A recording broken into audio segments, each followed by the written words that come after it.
tonight. Fortnite tonight. Fortnite tonight. Fortnite. Playing the Fortnite tonight. Wanna talk about Fortnite? Playing the Fortnite. Oh, oh, oh, oh. Fortnite. Whoa. Gotta be the Fortnite. Crazy about Fortnite. Gotta be Fortnite tonight. Fortnite. Whoa. Crazy about the Fortnite. Gotta be Fortnite. Gotta be the Fortnite tonight. 'Cause it's Valentine's.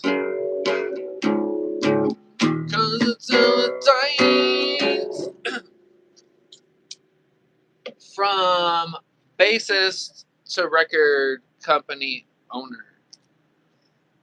What would you guys do if you joined what would become your favorite band? Lovers and Strangers had so many good songs. And I feel like no matter what band I would have been in, I would think, and I would have put the effort into trying to make it the best it could be. With Lovers and Strangers, I was like the least talented person. And again, like, they're a special band. They have so many good songs. So I asked you guys, because Lovers and Strangers, besides the Beach Boys and Motley Crue, by the time I was 20 or 21, like, they became my legit favorite band. So like in 2020, the band just the band was a traditionally punk rock club band, but we kept polishing that punk rock thing to where it became like a little mini Journey, which is cool. But I like the original vision of our original guitar player. So I left like 6 years ago and opened up my own record company and bet on myself. And like, if you think like the internet, I had a bunch of internet drama that really I just put on the back burner and never even dealt with, because like, I came from the club scene. I came from a legit band. I had a little, reshape of my music career. The YouTube, the internet stuff, I always knew, like, it's just shady, but it's like, the more you achieve, don't expect like your old crew or your boys to be like, oh yeah, good job for becoming better than us. I grew up playing sports, so like, competing, getting better at stuff is healthy.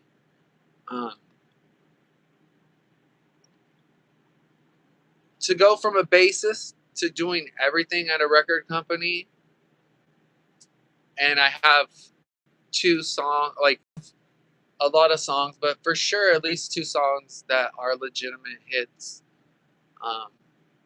Like, people, I don't expect anybody from Lovers and Strangers to call me up and be like, oh man, dude, that's so great. Or even like, before Lovers and Strangers, there's like people in my music past that are so pissed off at my success. So that's why I'm saying, like, I never, like, this whole internet stuff where it would be a witch hunt to see who just shut my stuff down, which is a common thing. Like, I knew going into the internet that's a common thing, but they shut me down. What up, King Austin? They shut my TuneCore music account down when I had my hottest month, like, and I always just kind of assumed, because Lovers and Strangers, like, we worked with Hollywood, but we weren't Hollywood. Both my managers started with, like, Journey. Like, everybody around me was just, like, the best of the best. So, like, they always talked. I asked for eyes. Oh my God, that's terrible, Jonathan. So, like, I asked. I forgot it was the most important thing to, talk about during rehearsals is, oh, boo Hollywood. But I'd always just assumed there was just some garbage that happened at the TuneCore, that they shut me down because they didn't want to pay me.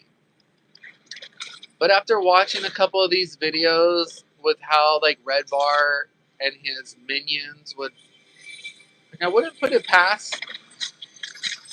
I don't know, and I didn't care, and I still don't care. But I watched a video that kind of, like, I feel like I have a lead. Like, I feel like I have a lead to who shut our shit down. But at the same time, the internet is just a shit show. So, like, I could see, like, it's not my fault that I got shut down, but I could see people really turning into cringe lords, assuming that they're just, like, hot shit,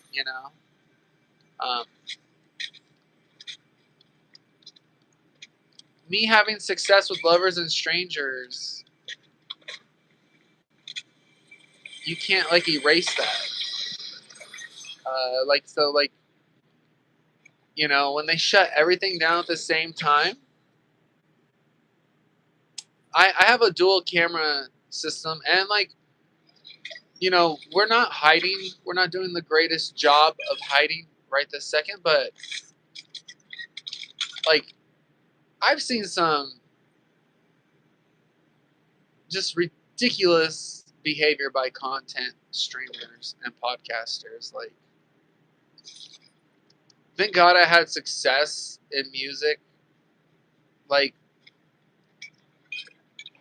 no, bro, like, you're not part of the dude community when you try to, like, be attractive. Like, there's, like, I don't even want to mention their names, but there's just, like, I guess I don't know if it's over, but maybe 10 years ago there was just, like, this massive amount of, like, D-list comedy acts, like, wannabe, like, ladies men type, just creepy guys, like, and I saw one of them earlier today. Ben Avery was covering it. It's just like, dude, I don't even. Those kinds of dudes are not bros, man. They're not invited to the bro party, or the. You'll never catch one of those dudes shooting jumpers with me, or even when I was, like, when I had my crew in high school, we stood our ground with those little bro dudes. Like, it's gross.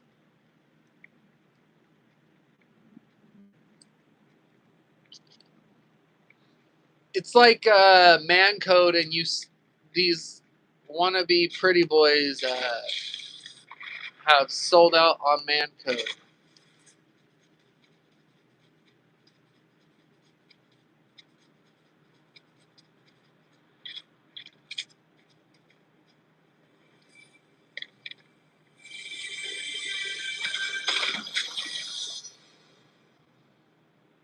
But I hope you guys are having a good summer.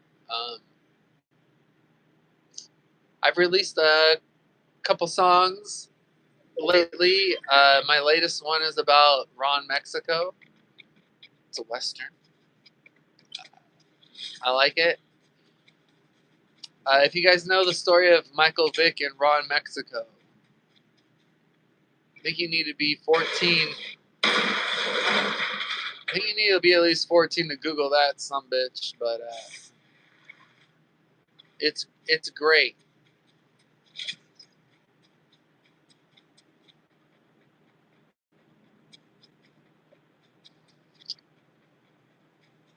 So we're kind of playing carelessly.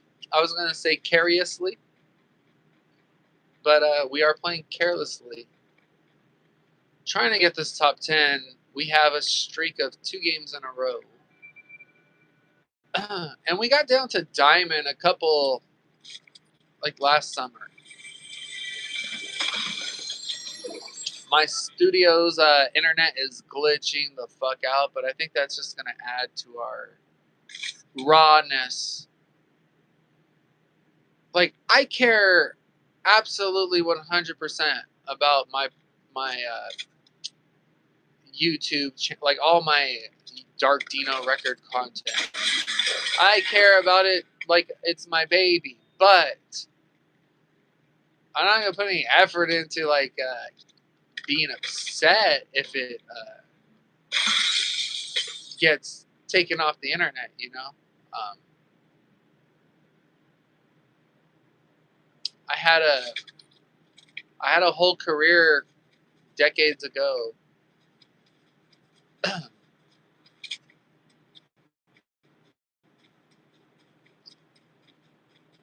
And not to be a dork, but you got to do stuff in life, man, or you're gonna be, you know, regardless of what you tell, what lies you tell people, your inner dialogue is gonna be not happy unless you mask it. Which we don't want you to go through life masking life. We want you to feel all the thrills of life, which means you don't have to take chances. For example, you know, some people might live by some kind of theory that money can't buy you happiness, money can't solve problems. Fuck that. You should never think like an idiot. Absolutely, there's probably a bunch of things that money can do to buy those things if you buy the right things. Don't be looking at money like some stupid second grade metaphor hung up on some dumbass wall, you know? Some people just have some stupid dialogue within their minds. Don't talk stupid to yourself. I've noticed it. You know how I know people talk stupid to themselves? Because their actions prove they can't be speaking about strategy or accountability.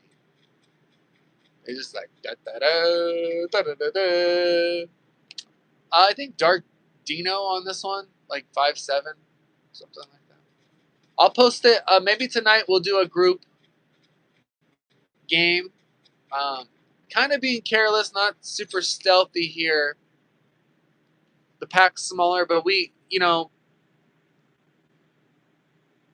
this game, although I've been playing it for 4 years, it's GoldenEye from Nintendo 64. It's Duke Nukem. To me, when I'm playing Fortnite, it's the game that I played when I was a child. The Nintendo graphics give it a cartoony vibe, because like on Xbox, Fortnite looks a lot better. So to me, I feel like I'm playing the Nintendo 64 right now. Dude, I wonder if I'm sure they sell a joystick version of the Nintendo 64 for the Switch, right? I should get on that.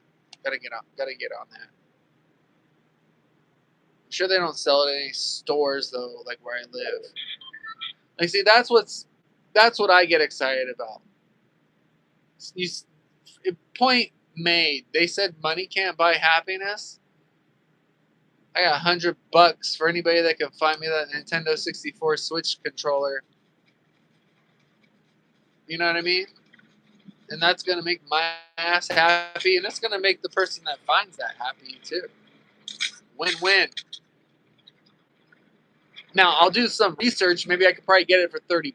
I'm just, started high. No, we'll but you know what we're not gonna do. You know what we don't do anymore. Which sounded like a good discount video game controllers. No, it was a fun hobby at the time, but they break. They fucking break, man. I had like this cool ass like counterfeit, whatever you want to call it, controller, and then like my guy just starts going like fucking this, like what the fuck, man? During a ranked game too.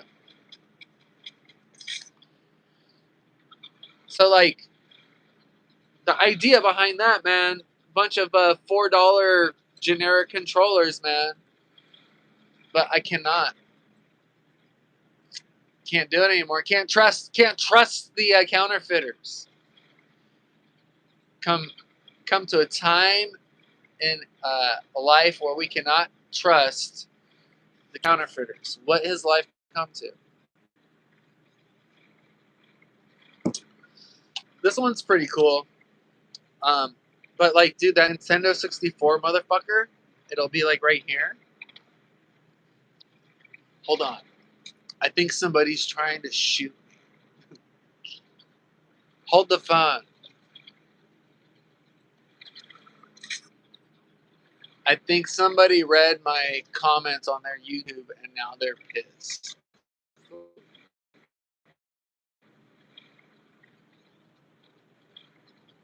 Come on, one more guy so we can just get an automatic top 10.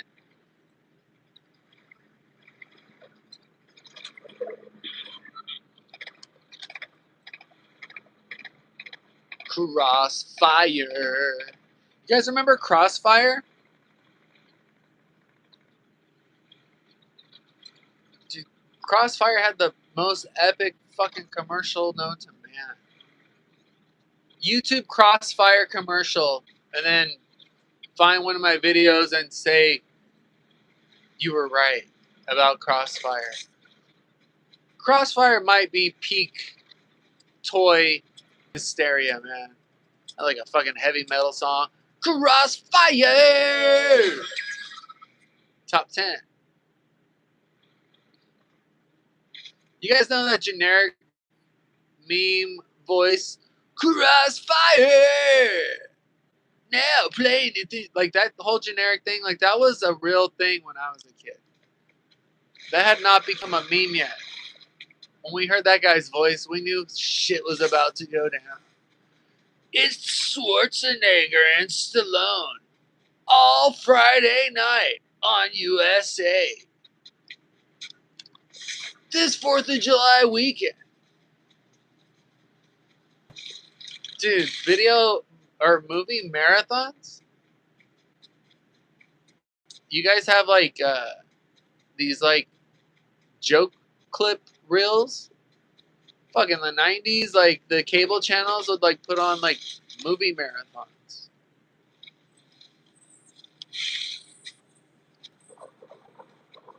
Movie marathons with commercials of toys. It's fucking gnarly, man. Uh-oh.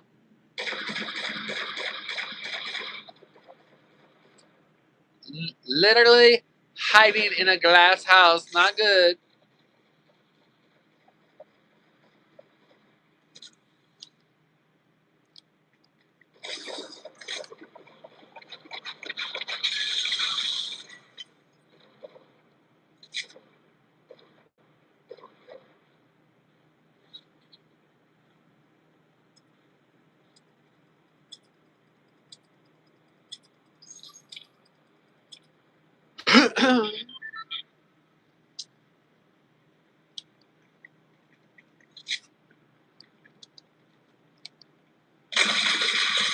Oh my gosh, they got me. All right, guys. Check out the Twitter if you want to hang out.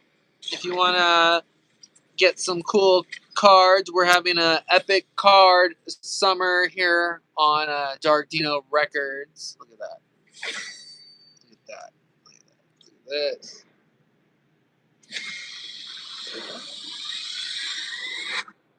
Numbered Keith Richards.